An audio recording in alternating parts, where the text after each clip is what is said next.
Hi guys, dito kami sa may paluto sa Moriones lang guys.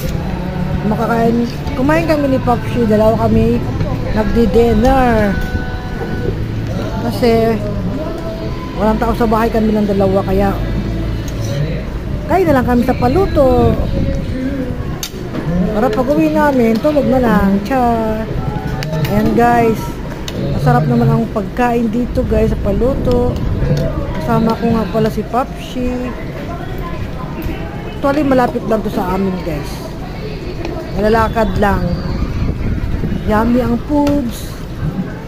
At yan guys, Popshi ay kumakain na rin, katabi ko yan.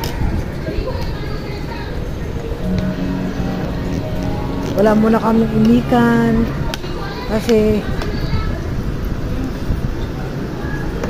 nagugutom na, galing pa sa trabaho yan si Popshi, kaya dumiretso kami dito sa paluto. Thank you for watching. Please subscribe my YouTube channel. God bless everyone. Bye bye.